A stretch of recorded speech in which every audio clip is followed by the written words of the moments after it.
Shalom, salam damai sejahtera di dalam kasih Tuhan Yesus Kristus. Puji Tuhan, Bapak Ibu Saudara sudah banyak yang pulang dari berlibur, welcome. Saudara yang dari luar kota, dari luar pulau, luar negeri, dan saudara yang tidak kemana-mana, kita mau memberi waktu liburan ini lebih banyak saudara untuk keluarga, untuk suami istri bisa berkomunikasi lepas dari kepenatan, bekerja terus.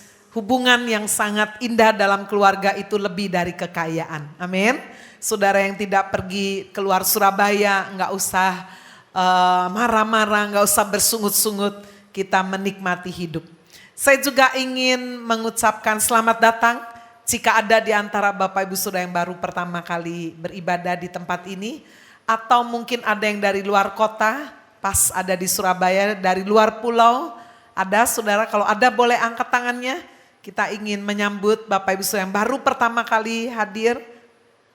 Baik, kalau tidak ada. Bapak Ibu Saudara sekalian, setiap bulan kita menerima subtema yang baru supaya kebenaran firman Tuhan benar-benar boleh terarah dan itu menjadi satu kekuatan yang luar biasa di dalam hidup ini. Di bulan Juli ini Pak Hani sebagai gembala memberikan subtema obedience factor. Bapak Ibu Saudara sekalian, faktor ketaatan itu sungguh sangat penting sekali. Tuhan tidak menjanjikan kehidupan yang lurus, mulus, tanpa persoalan, tanpa tikungan, tanpa duri, tanpa masalah. Tetapi saudara-saudara sekalian, Dia menjanjikan di setiap kesulitan memberikan jalan keluar. Kehidupan yang taat selalu berhubungan dengan reaksi yang positif terhadap keadaan yang sulit. Kita akan belajar saudara hari ini dari kehidupan bangsa Israel dan para pemimpin mereka, khususnya ketika menghadapi masa yang sangat sulit. Saudara sekalian, bagaimana mereka meresponi dengan cara yang berbeda dan hasilnya berbeda pula. Hari ini saya ingin menyampaikan kebenaran firman dengan tema Be Always Positive. Biarlah kita mau selalu menjadi positif. Yang pertama saudara sekalian, kita mau belajar untuk mempercayai kebenaran firman lebih daripada berita-berita yang negatif. Berita-berita yang negatif bisa saudara dapatkan dari surat kabar, dari siaran televisi, dari YouTube, juga dari teman-teman di sekeliling kita, dari keluarga kita sendiri, dari masyarakat ini. Dan terus terang Bapak Ibu Saudara, seringkali berita yang negatif itu memiliki kekuatan yang lebih besar daripada berita yang positif. Saya mengangkat saudara satu peristiwa yang ditulis di dalam Bilangan pasal 13 dan Bilangan pasal 14. Bagaimana Tuhan memberikan perintah kepada sang pemimpin yang bernama Musa untuk mengintai satu tempat bernama Kanaan. Dan Tuhan sudah berjanji bahwa tanah Kanaan ini akan diberikan kepada orang Israel. Itu sebabnya Musa sebagai pemimpin memilih 12 pemimpin. Masing-masing mewakili 12 suku yang ada di dalam kehidupan bangsa Israel. Tetapi Bapak Ibu Saudara, dari antara 12 pemimpin ini, ketika diutus mengintai tanah Kanaan, ternyata saudara 10 pemimpin membawa berita negatif tentang tanah Kanaan. Hanya 2 orang saja pemimpin yang bernama Yosua dan Kaleb membawa berita yang positif. Coba saudara kita melihat hasil daripada pantauan mereka mengenai tanah perjanjian, tanah Kanaan. Saudara sekalian, mereka melihat hal yang sama. Baik 10 pemimpin maupun 2 pemimpin, mereka berangkat bersama-sama 40 hari, mereka mengintai, mereka berkeliling, mereka melihat hal yang sama.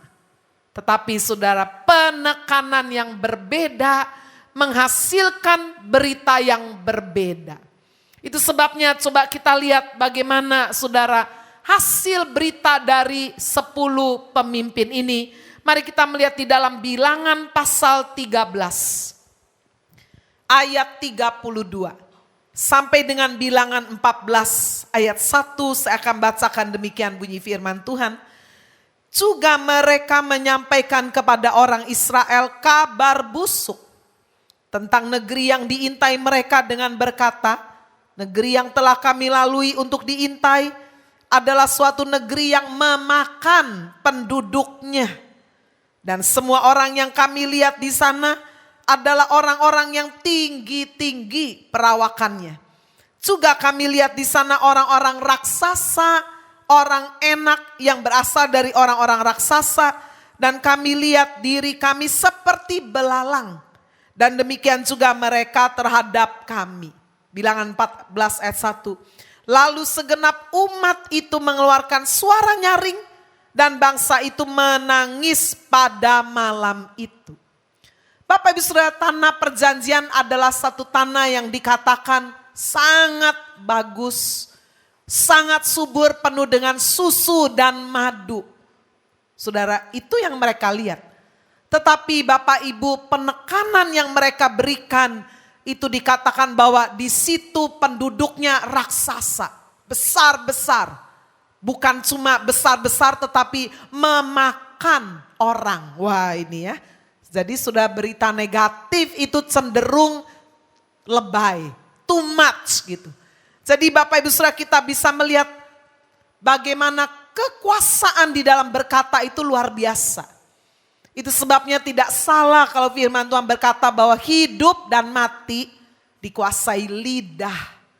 Siapa menggemakannya suka, siapa menggemakannya akan memakan buahnya. Berita yang negatif saudara bisa melemahkan iman. Tadi kita baca bagaimana bangsa Israel yang berjumlah total kurang lebih 2,5 juta orang. Ya, 600.000 laki-laki punya istri, ditambah anak-anak, ya anak-anak zaman dulu enggak sedikit. Ditambah orang-orang asing yang ikut juga keluar dari Mesir, kurang lebih 2,5 juta orang. Ketika mendengar berita yang negatif, bahwa di Kanaan itu ada orang yang besar-besar raksasa yang bisa memakan manusia. Dan dikatakan mereka ini seperti belalang. Sudah tidak pakai check and recheck lagi, langsung aja. Sudah sekalian dikatakan segenap umat itu mengeluarkan suara nyaring dan bangsa itu menangis pada malam itu. Saudara coba sih bayangkan 2,5 juta orang malam itu nangis bareng-bareng. Bagaimana riuhnya tempat perkemahan di situ. Saya membayangkan jadi pemimpin seperti Musa. Waduh, sudah bisa mati berdiri. Ya. Karena apa? Sudah mendengar tangisan yang sungguh-sungguh menyayat hati. Karena apa? Ada rasa ketakutan, kekhawatiran, sampai keputusasaan, bahkan kemarahan yang luar biasa. Semua tercatat. Kalau sudah lihat di ayat 2-3 dikatakan, bersungut-sungutlah semua orang Israel kepada Musa dan Harun, dan segenap umat itu berkata kepada mereka, sekiranya kami mati di tanah Mesir atau di padang gurun ini. Jadi udah bayangannya, waduh kita akan masuk Kanaan dimakan ini. Ya daripada cara begitu lebih baik kita mati aja di Mesir, kira-kira begitu. Mengapa Tuhan membawa kami ke negeri ini? Supaya kami tewas oleh pedang. Istri serta anak-anak kami menjadi tawanan. Bukankah lebih baik kami pulang ke Mesir? Wah, putus asa sudah. Dengar berita yang negatif. Mereka pun saudara dari sedih, dari depresi, sampai kemudian mereka marah, bahkan mau membunuh 2 orang teman mereka yang sesama pemimpin yang membawa berita positif. Coba saudara kita bisa lihat di Bilangan 14 ayat 10.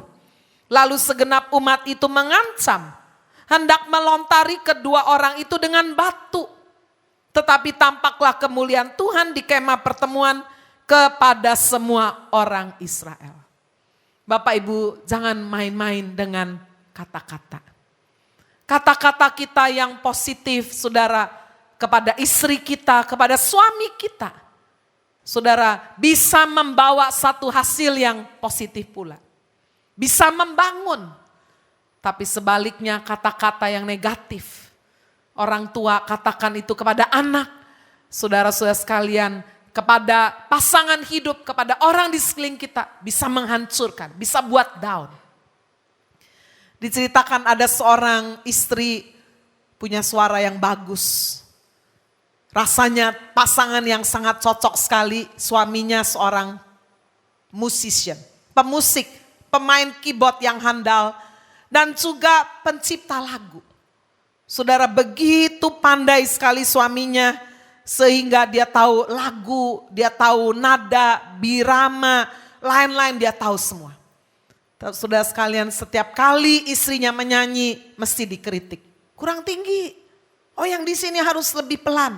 Harus naik dikit. Ini harus pakai crash ini, harus begini. Terus dikritik. Setiap nyanyi rasanya nggak ada yang mulus. Ya, sampai akhirnya ujungnya bertengkar. Dan akhirnya istrinya nggak mau nyanyi lagi. Udah, saya nggak mau nyanyi lagi. Saudara sekalian, sayang sekali suara emasnya terkubur. Satu kali suaminya mengalami musibah kecelakaan, meninggal dunia. 2 tahun kemudian saudara, wanita ini menikah lagi dengan seorang pria tukang ledeng. Ya, dia nggak ngerti musik, dia nggak ngerti birama, nada, nggak ngerti. Saudara, waktu dia mendengar istrinya menyanyi, waduh, dia langsung memuji, oh istriku, suaramu bagus sekali, betapa beruntungnya saya menikah dengan kamu, punya suara emas yang luar biasa. Belasan tahun saya kerja jadi tukang ledeng. Aduh, telinga saya itu cuma dengar suara palu, pipa ledeng berderit-derit. Aduh, sampai kadang-kadang bangun yang saya dengar cuma ini. Tapi sekarang saya punya istri yang suaranya begitu merdu. Sekarang gak ada lagi trauma-trauma begitu. Aduh, bersyukur sekali. Nyanyi lagi. Wah, istrinya semangat sudah ya. Dikasih perkataan yang positif, di dapur dia nyanyi, ya, nyiapin meja makan dia nyanyi. Saudara-saudara sekalian, suaminya selalu kasih semangat, wah bagus. Sehingga istrinya rajin sekali berlatih. Sampai suaminya berkata, saya ada tabungan, ayo udah kamu bikin rekaman. Siapa yang menyangka Bapak Ibu Saudara kalau kemudian istrinya ini bisa menjadi penyanyi yang sangat populer. Saudara sekalian, yang pertama dia menikah dengan seorang suami yang seharusnya lebih cocok, musician. Tapi nggak bisa jadi apa-apa. Sementara suaminya yang kedua seorang tukang ledeng, sederhana, nggak ngerti apa-apa. Yang membedakan adalah bagaimana memberikan satu pujian. Bagaimana memberikan satu hal yang positif. Bapak Ibu sudah di dalam kehidupan berkeluarga, mendidik anak. Saya melihat jauh lebih efektif jika orang tua melakukan positive approach daripada terus mengkritik anaknya. Kurang ini, kurang begitu. Kalau anak saudara sudah berusaha sedemikian rupa, satu kali cuma dapat nilai C, ya udah saudara bilang nggak apa-apa nak. C juga ciami, iya kan? C kan singkatan ciami. Wah, engkau sudah bekerja keras. Nah, ayo belajar lebih lagi ya. Papa doakan, mama doakan. Wah, besok-besok dia dapat B. Saudara, mamanya bilang, wah sekarang ciami jadi baik, bagus. Ya, sudah Tuhan sudah atur kan A, B, C. Besok-besok wah dia tambah semangat lagi, dapat A, api tenan ini. Bapak Ibu saya percaya keluarga menjadi indah, penuh dengan damai sejahtera, sangat dipengaruhi kata-kata yang kita lakukan. Betul tidak, Saudara? Coba di sini kalau suami-suami punya istri tambah lama, tambah melar. Terus, kamu lu gak tahu diri, melar terus ya, ke kiri, ke kanan, ke depan, ke belakang. Mukamu tambah gendut, terus makan terus. Saudara, istrinya tambah stres, tambah depresi, tambah makan terus. Waduh ya. Jadi saudara, pendekatan yang gak baik. Tapi coba lakukan pendekatan yang positif. Mama ini walaupun gemuk, cantik ya. Rajin, cakep. Tapi papa percaya kalau lebih langsing kayaknya akan lebih sehat mah. Wah, kasih pendekatan yang positif, tidak dimarahi, tidak dikata-katai, tidak dihina-hina atau dibanding-bandingkan. Bapak Ibu Saudara, saya percaya jika suasana ini ada dalam rumah tangga, istri melihat suami udah bekerja keras tapi satu kali tertipu, rugi, ya jangan dimarahi. Dia udah lakukan the best. Kita dorong dia, Saudara, uang bisa hilang. Tetapi Saudara, komunikasi itu jauh lebih indah. Amin. Suami istri, orang tua dan anak saling memberikan Saudara hal-hal yang positif. Bapak Ibu, kalau tadi kita sudah lihat bagaimana 10 pemimpin membawa berita yang negatif. Kita melihat bagaimana 2 orang pemimpin yang bernama Yosua dan Kaleb melihat hal yang sama. Tetapi Saudara, penekanan mereka, fokus mereka adalah kepada hal-hal yang indah, yang positif. Ternyata Bapak Ibu Saudara, kita mau mempelajari bahwa perkataan positif adalah tanda dari ketaatan terhadap perintah dan janji Tuhan. Kenapa 2 pemimpin ini membawa berita yang positif? Sebab sudah dari sejak pertama ketika mereka mendengar perintah Tuhan melalui sang pemimpin utama yaitu Musa. Mereka tahu bahwa pergi ke Kanaan bukanlah atas kemauan mereka sendiri, tapi atas perintah Tuhan. Amin. Itu sebabnya mereka percaya Tuhan yang memberikan perintah adalah Tuhan yang baik.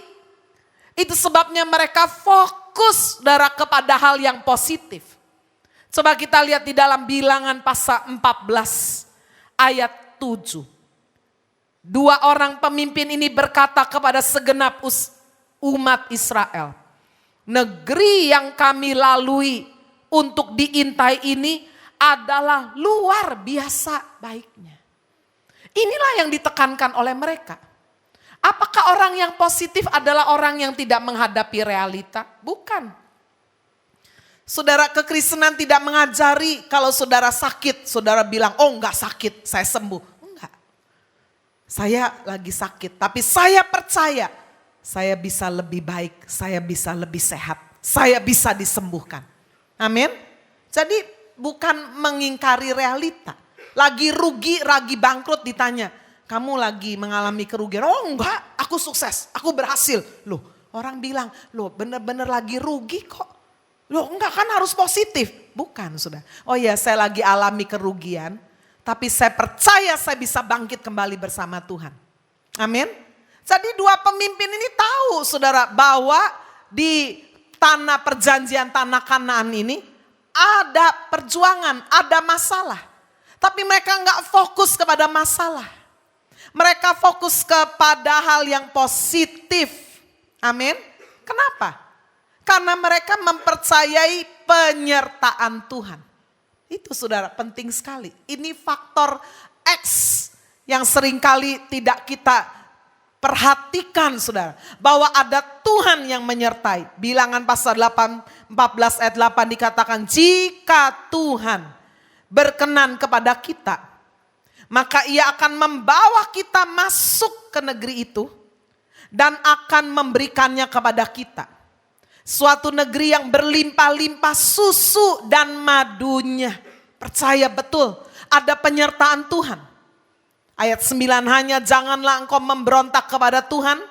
Janganlah takut kepada bangsa negeri itu. Sebab mereka akan kita telan habis. Wah, sama-sama. Tidak mengingkari, oh enggak ada raksasa itu, enggak ada. Salah. Ada raksasa, ada orang besar. Tapi karena kita disertai oleh Tuhan yang maha besar, raksasa itu bukan yang menelan kita, kita menelan raksasa itu. Amin. Melihat hal yang sama, tapi dengan perspektif yang berbeda. Saya pernah pendengar cerita bagaimana seorang pabrik sepatu mengutus salesman sudah pergi ke Papua jual sepatu. Setelah kurang lebih 2 minggu salesman ini berkata, Pak, gak mungkin saya bisa laku jual sepatu. Orang Papua gak ada yang pakai sepatu. Pakai baju aja gak ada. kamu coba lagi. Coba sebulan stres, gak bisa Pak, udah menyerah aja pulang. Bulan depannya dikirim saudara salesman yang lain. Baru 3 hari salesman ini berkata, waduh luar biasa Pak. Sepatu Bapak bakalan laku keras. Loh kenapa? Sebab orang Papua tidak ada yang pakai sepatu. Berarti ini jualan bakal laku. Loh, melihat hal yang sama. Tetapi satu orang saudara begitu negatifnya, satu orang begitu positif. Waduh dia benar-benar semangat. Dan sudah sekalian sampai akhirnya benar-benar saudara sepatu itu laku keras. Bapak Ibu, berita positif dan negatif. Apa yang kita katakan positif atau negatif, siapa yang mengendalikan? Diri kita. Amin saudara. Kita yang sungguh-sungguh saudara sekalian bisa memutuskan mau keluar yang positif atau yang negatif. 2 orang pemimpin ini meyakini betul. Kalau Tuhan kasih perintah, kalau dia berjanji, pasti janjinya itu setia. Amin. Bukan seperti orang, manusia. Suami istri kadang-kadang janji, orang tua janji sama anak. Nanti anak ya kalau kamu naik kelas, papa belikan sepeda yang paling bagus. Udah naik kelas, nggak dikasih yang paling bagus. Kasih punya adiknya. Loh katanya mau dikasih yang paling bagus. Loh ya kan eman ini. Kokomu udah besar, udah nggak naik sepeda lagi, kamu dapat secondnya. Nanti duitnya bisa dipakai yang lain. Wah jangan, kalau udah berjanji, tepati. Bapak Ibu saudara, manusia bisa berjanji, sangat mudah mengingkari. Tapi Tuhan yang setia adalah Tuhan yang tidak pernah ingkar janji. Janjinya ya dan amin. Bapak Ibu saudara sekalian, ketika 2 orang ini memberikan hal yang positif. Tempat yang akan kita duduki ini tempat yang sangat bagus, penuh susu dan madu. Kalau Tuhan berkenan, Tuhan menyertai, orang-orang raksasa ini akan kita telan. Jangan takut, mestinya kan semangat dong. Tapi sudah lihat. Perkataan negatif itu punya kuasa yang hebat sekali. Sampai saudara membaca di ayat 10, segenap umat itu mengancam. Hendak melontari kedua orang itu dengan batu. Tapi jangan takut. Kalau saudara menjadi orang yang positif, mengatakan positif, semua sudah negatif. Kita akan menerima pembelaan dari Tuhan secara langsung. Amin. Dikatakan sudah di ayat 10b. Tetapi tampaklah kemuliaan Tuhan di kemah pertemuan kepada semua orang Israel. Allah membela orang yang percaya akan firman-Nya. Perkataan yang positif adalah tanda ketaatan. Amin saudara. Saya sering melihat kenapa saudara orang-orang yang sakit tadinya tidak berat. Jadi sangat berat, bahkan bisa berakhir kematian. Karena apa? Karena berita yang negatif. Ditengok sama orang, makanya orang kalau sakit tambah banyak nengok, tambah ngomong macem-macem. Ya, kasih obat ini satu, kasih obat itu, ini ramuan, ini herbal, ini tumbuh-tumbuhan, ini jamu. Waduh, ini dulu ada saudara saya sakit, ini sembuh, minum, ini minum. Waduh, lama-lama saudara semua berkontraksi, aduh jadi racun. Bapak Ibu saudara bayangkan, kalau saudara mungkin mengalami sakit ada benjolan. Saudara orang yang positif bilang apa? Jangan takut. Periksa aja, aduh nanti kalau periksa sampai benar-benar kanker gimana? Ya hadapi, sedini mungkin bisa diselesaikan, bisa disembuhkan. Sudah suskan, tapi orang yang negatif bilang jangan periksa-periksa udah. Nanti tambah periksa, tambah kena pisau, tambah ketahuan, tambah itu loh. Dulu teman saya ada kayak gitu dari gak apa-apa. Akhirnya karena dipiksa benar-benar kanker, dia stres, udah berobat kemana-mana. Gak taunya umurnya cuma tinggal 3 bulan, mati. Waduh.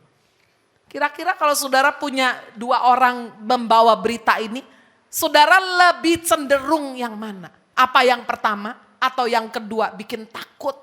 Yang satu berkata kita punya Tuhan maha besar. Kita berdoa, kita minta hikmat juga. Kalau Tuhan mau pakai cara medis kedokteran, pertemukan dengan dokter yang baik. Amin saudara. Bapak Ibu hati-hati dengan berita yang negatif. Yang bisa menghancurkan iman. Bisa membuat kita sedih, putus asa. Seorang istri saudara melahirkan anak keempat perempuan. Senangnya luar biasa. Karena anaknya 3 laki semua. Dikunjungi oleh kakaknya saudara. Lalu kakaknya bilang, waduh selamat ya. Suamimu kasih hadiah enggak nih? Kamu punya anak keempat perempuan. Oh enggak. Dia cuma nemeni saya aja waktu saya melahirkan. Kalau Koko punya istri setiap kali melahirkan tak kasih hadiah. Enggak pernah enggak. Gimana sih suamimu ini? Coba lihat. Saudara-saudara sekalian dari seneng happy punya anak perempuan yang keempat. Jadi apa? Sedih. Suaminya datang bukannya disambut, bukannya tertawa, bukannya wifi, bukannya foto sama-sama, dia cemberut. Suaminya bilang, ada apa ini? Kamu kok kemarin happy, sekarang kok cemberut? Udah ngamuk. Sampai pulang suasana udah gak enak terus, sudah meledak. Sampai istri bilang, kamu ya saya gini perempuan, udah bisa melahirkan anak keempat perempuan, kamu gak bawa hadiah? Ya, lihat saudara, berita yang negatif bisa menghancurkan keharmonisan. Saudara kalau sudah tua ya hidup sendiri, ada pembantu, saudara hati-hati. Orang tua yang lain tanya, kamu anaknya di mana aja? Oh anak saya ada yang di luar kota, di luar negeri. Sering mengunjungi kamu enggak?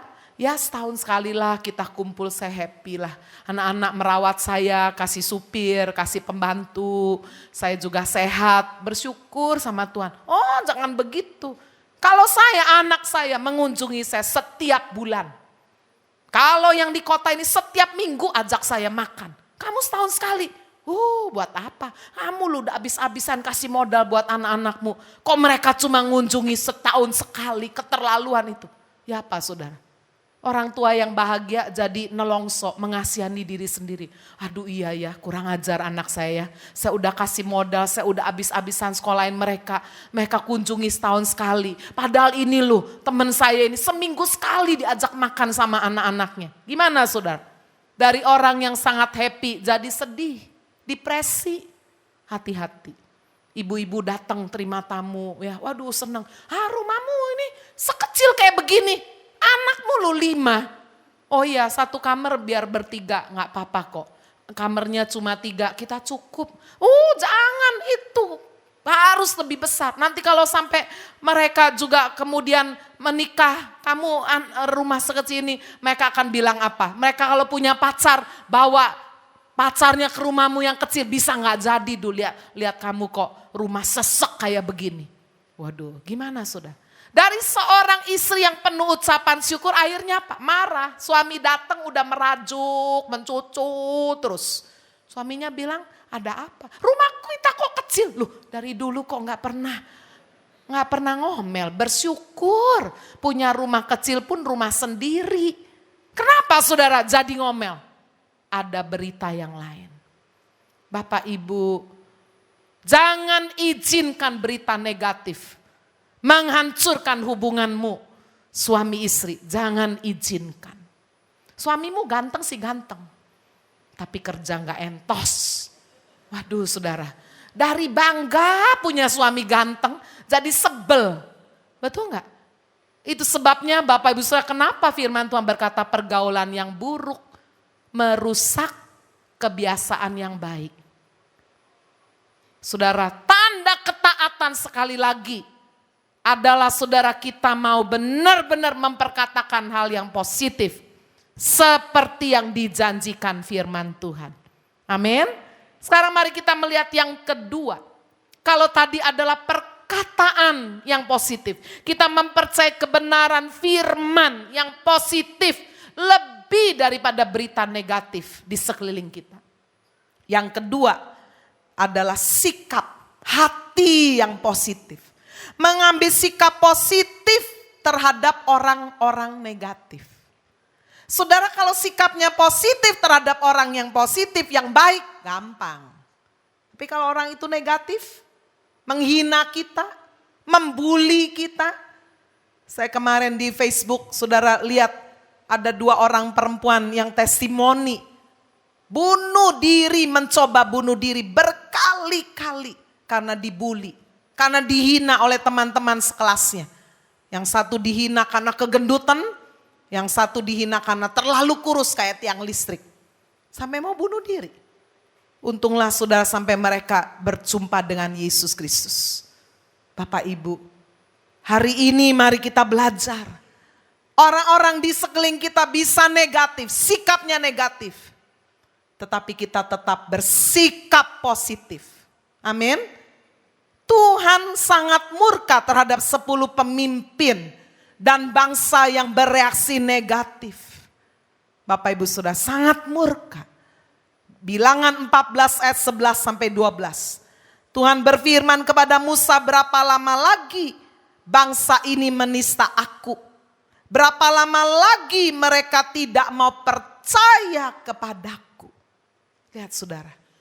Tuhan menyamakan orang yang mengeluarkan kata-kata negatif, ngomel terus, bersikap negatif terus, kritiki terus, suami, istri, anak, orang tua, gereja, siapa aja yang dilihat, kritik negatif terus. Lihat, itu adalah tanda kita gak percaya kepada Tuhan. Tuhan langsung menegur, berapa lama lagi bangsa ini menista aku. Ya, tanda kamu gak percaya. Berapa lama lagi mereka tidak mau percaya kepadaku. Sekalipun sudah ada segala tanda mujizat yang kulakukan di tengah mereka. Aku akan memukul mereka dengan penyakit sampar dan melenyapkan mereka. Tetapi engkau akan kubuat menjadi bangsa yang lebih besar dan lebih kuat daripada mereka.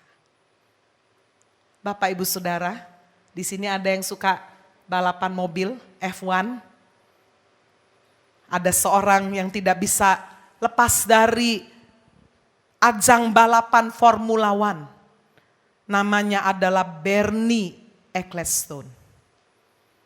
Bernie Ecclestone adalah seorang pebisnis yang sangat berhasil, kaya raya. Dan dia juga tim pendiri ajang balapan Formula One. Satu kali waktu dia jalan-jalan dengan pacarnya, dirampok. Saudara sekalian, dia dihajar habis-habisan sampai babak belur. Ambil barang-barang berharga yang dia pakai, pacarnya pakai. Dan di antara yang paling berharga yang dia pakai adalah jam tangan mewah seharga 4 miliar. Mereknya Hublot. Ya, nah ini sudah. Nih sampai babak belur. Ini foto sesungguhnya, ini bukan di Photoshop. Saudara-saudara sekalian, waktu dia ditinggal tergeletak babak belur. Bagaimana reaksi orang kalau dirampok? Sedih, marah, kecewa, putus asa, gak mau makan dan sebagainya. Atau kalau seperti Bernie Ecclestone ini kaya raya, dia bisa lakukan apa? Panggil polisi, usut, cari perampoknya gitu kan, bisa kan? Itu luar biasa. Bernie Ecclestone bersikap positif di tengah keadaan yang negatif. Dalam keadaan babak belur, dia panggil ada orang yang lewat. Stop. Dia minta difoto. Foto saya. Itu tadi hasilnya. Ya, nggak bisa senyum, sudah bibirnya aja turun satu, matanya udah hitam, udah ancur-ancuran. Keesokan harinya apa yang dilakukan Bernie Ecclestone? Dia kirim foto itu ke CEO-nya Hublot. Ya, seakan-akan saudara secara tidak langsung dia bilang, lihat, gara-gara saya pakai Hublot, ini nasib saya begini. Itu sebabnya sudah dia menyertakan foto itu dan dia membuat kalimat, see what people will do for a Hublot. Lihat apa yang orang-orang lakukan demi sebuah Hublot. Ya ini nih nasibnya, jadi aku babak belur. Orang ini pintar sudah ya. Dia mau tekan ini CEO ini. Waduh ini kan pebisnis, orang penting ini seperti diancam. Udah, aku ganti aja dengan yang baru. Tapi kamu tutup mulut, bisa begitu kan? Tetapi luar biasa. Bernie Ecclestone ketemu dengan CEO yang bernama Jean-Claude Bivet, orang Prancis. Ini sama nyelenehnya. Dia tidak rasa tertekan, dia tidak rasa terancam, dia tidak feel sorry gimana itu sampai oh ya udah kita adakan ini aja tak ganti, enggak. Dia panggil itu saudara Bernie Ecclestone. Gini aja, fotomu itu kita jadikan iklan. Ya, kita jadikan iklan Hublot. Nanti kalau penjualannya meningkat, kamu tak bagi, tak kasih saham. Waduh. Saudara, ini sikap positif di tengah keadaan yang negatif.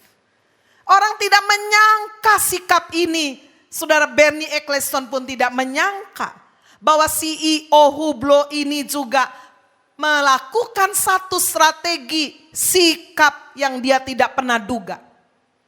Melakukan sikap di luar kebiasaan orang. Setelah diizinkan sepakat tanda tangan semuanya, saudara akhirnya iklan foto Bernie. Ini iklan ini, saudara lihat itu F1, King Power, semuanya. See what people will do for a Hublot. Tanda tangannya Bernie Hublot. Ya, buatan Swiss ini. Saudara-saudara sekalian, ternyata apa yang dipikirkan oleh CEO ini luar biasa. Dia positif. Saudara-saudara sekalian, setelah iklan ini dikeluarkan, ternyata penjualan arloji Hublot yang miliar-miliar itu justru meningkat.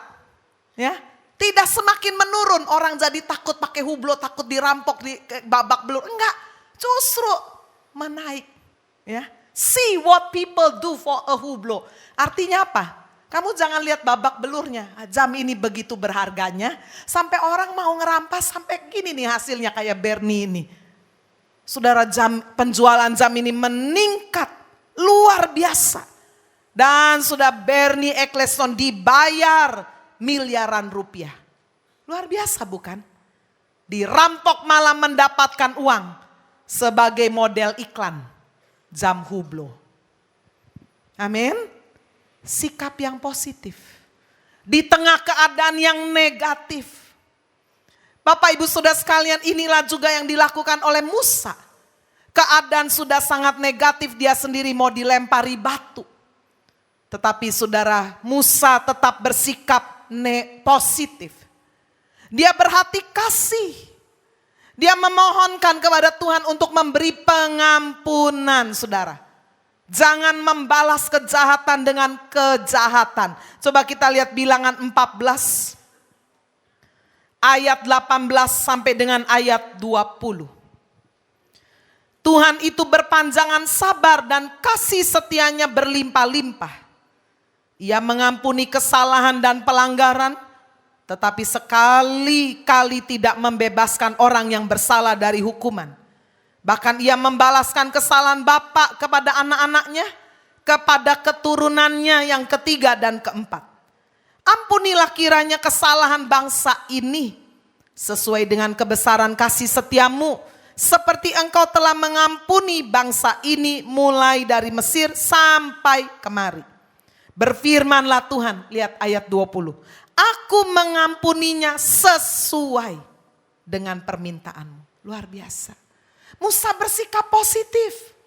Walaupun saudara seluruh bangsa itu mau membunuh dua pemimpin dan Musa, tapi dia saudara benar-benar tetap positif di tengah keadaan negatif.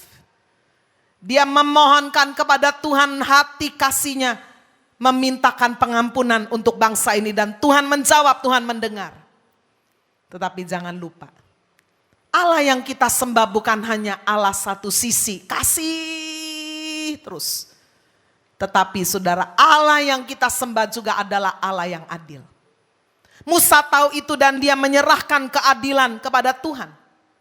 Bersikap adil terhadap pelanggaran. Bersikap adil terhadap orang benar. Orang benar dan keturunannya yang berkata-kata positif sesuai dengan janji firman Tuhan. Bersikap positif di tengah keadaan yang negatif. Pasti akan diberkati Tuhan bersama keturunannya. Amin, sudah. Coba kita lihat di dalam Bilangan 14 ayat 24. Inilah yang Tuhan janjikan. Keadilan Tuhan dinyatakan kepada orang yang benar. Tetapi hambaku Kaleb, karena lain jiwa yang ada padanya, dan ia mengikuti aku dengan sepenuhnya, akan kubawa masuk ke negeri yang telah dimasukinya itu, dan keturunannya akan memilikinya. Nanti di rumah saudara membaca Yosua 14 ayat 10 sampai 13. Walaupun ada rentang waktu yang panjang saudara, sampai 45 tahun. Negeri yang dijanjikan itu belum diberikan. Tetapi saudara, Tuhan tidak ingkar janji. Kaleb berdiri dan berkata, 45 tahun yang lalu waktu usiaku 40. Aku pernah diberi janji untuk mendapatkan pegunungan ini. Sekarang umurku sudah 85 tahun, aku masih sama kuat seperti kekuatanku 45 tahun yang lalu. Berikan kepadaku pegunungan itu. Dan Tuhan memberikan pegunungan itu kepada Kaleb. Bapak ibu saudara sekalian, orang benar dan keturunannya diberkati Tuhan. Amin. Daud berkata apa? Dahulu aku muda, sekarang aku sudah jadi tua. Tidak pernah aku melihat orang benar, anak cucunya minta-minta roti, enggak pernah. Berarti apa yang saudara lakukan sebagai satu keluarga kalau sudah menikah, yang belum menikah, makanya pilihlah pasangan hidup jangan sembarangan. Jangan hanya kelihatan tampilan luar, kaya, ganteng, cantik, seksi. Carilah saudara di dalam hadirat Tuhan. Amin. Carilah di dalam doa. Carilah dengan hati saudara, minta kepada Tuhan. Sebab Bapak Ibu Saudara sekalian, kalau satu keluarga benar-benar hidup takut Tuhan, mendidik anaknya juga sesuai prinsip firman Tuhan. Apa yang Tuhan janjikan bukan hanya orang yang bersangkutan, tetapi keturunannya. Saudara lihat, inilah keadilan Tuhan terhadap orang benar. Bagaimana keadilan Tuhan terhadap pemberontak? Kepada orang yang tidak taat. Saudara-saudara sekalian, yang pertama kita melihat bagaimana orang-orang Israel dan 10 pemimpin ini memang diampuni. Tidak langsung dibunuh saat itu juga. Tetapi saudara lihat bagaimana keadilan Tuhan dinyatakan. Mereka tidak mengalami janji berkat Tuhan. Mereka tidak bisa memasuki tanah perjanjian. Mereka tidak bisa mengalami Kanaan yang penuh susu dan madu, tidak alami. Coba saudara lihat Bilangan 14 ayat 29 sampai 30. Di padang gurun ini bangkai-bangkaimu akan berhantaran. Yakni semua orang di antara kamu yang dicatat. Semua tanpa terkecuali yang berumur 20 tahun ke atas. Karena kamu telah bersungut-sungut kepadaku. Bahwasanya kamu ini tidak akan masuk ke negeri yang dengan mengangkat sumpah telah kujanjikan akan kuberi kamu diami. Kecuali Kaleb bin Yefune dan Yosua bin Nun. Bapak ibu saudara, mereka gak bisa masuk. Bangkai-bangkainya dikatakan akan berhantaran. Bagaimana dengan nasib keturunannya? Anak, cucu, cicit gak ngerti apa-apa. Tapi kesalahan orang tua, kesalahan kakek nenek moyangnya. Saudara, dikatakan apa? Keturunannya memiliki kehidupan yang berat. Berputar di padang gurun selama 40 tahun. Saudara, saya berkali-kali konseling orang. Aduh bu, kerjaan kita susah. Sudah rajin, kerja keras, banting tulang. Seperti tidak melihat berkat Tuhan. Saya lihat bagaimana hidup orang tuanya, bagaimana hidup mereka saudara di masa lalu. Khususnya kalau suka berhubungan dengan kuasa gelap, penyembah-penyembah berhala, punya jimat-jimat. Waduh, ini keturunannya benar-benar harus dilepaskan dari kutuk-kutuk itu. Bapak ibu saudara, ini yang terjadi dialami oleh anak-anak pemberontak. Saudara membaca di dalam Bilangan 14 ayat 31 tentang anak-anakmu yang telah kamu katakan, mereka akan menjadi tawanan. Merekalah yang akan kubawa masuk supaya mereka mengenal negeri yang telah kamu hinakan itu.